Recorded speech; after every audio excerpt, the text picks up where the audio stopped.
how seed? I'm asking that, I guess, in the context of Boston looking like they really needed it last year. Well, I think it's important, but I don't think you should put too much pressure on, being on the road or being at home. You have to be able to go out there and win on the road, and that's the only way you can win a championship.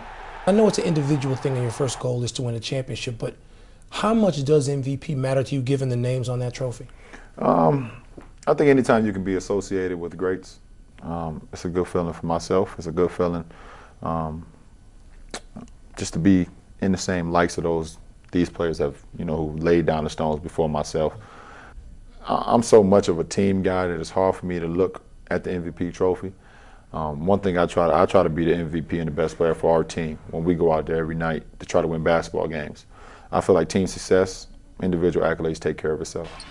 James on the follow, wow! The increased talk of triple-double, I think you have brought more attention to that with your performance this year. And I talked to Oscar Robertson, and I asked him if he thought anybody could do this, and if he thought you could do what he did in 1962 and only he's done. And he said yes, he thought you could do it. I thought does that surprise you a little bit? Absolutely. They say all records are meant to be broken, but that record doesn't seem like it could be broken. In the older days, it was a lot more possessions. It was a faster game. The average of scoring per game was like 119 points a game. The numbers was crazy back then. I just don't think it could happen, man. But I'm gonna do what I can do individually to help our team. Does it intrigue you? My teammates don't let it down. Every time after the game, they're like, oh, okay, dang, you got another triple-double, or, oh, well, you being lazy tonight, you only had 9 rebounds. What happened? One more rebound, you had another triple-double. You needed one more assist for a triple-double. Does it intrigue me? I don't know. I can't sit here and say yes, but to go out there and to fill the stat sheets and see wins after those games, that's intriguing, to know that I can go out there and dominate the stats like that as an individual and it leads to victories. Does it surprise you at all that you guys have lost one time at home? There's a lot of great teams that have not had that good a record at home. It is surprising, man.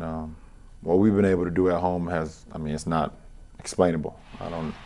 We go out there every day and we approach every game like it is last. The fans are unbelievable.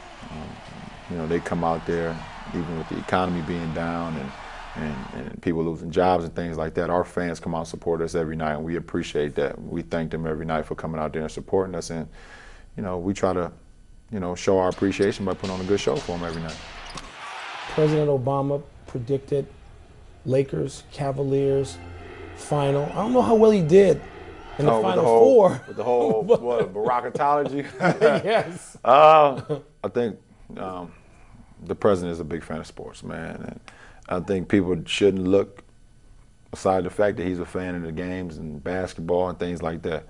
He is our president, but at the same time, he's a fan. It's almost how people look at me sometimes when I root for some of the other teams that maybe not in Cleveland. If you're a fan of the game, then you should be able to voice your opinion. So, but he's Obama, and the fact that he has, my Cavaliers in the finals, and we appreciate that. So, no extra pressure. No extra pressure, but we appreciate it. Appreciate it. Thanks. Thank you, Barack. We appreciate it.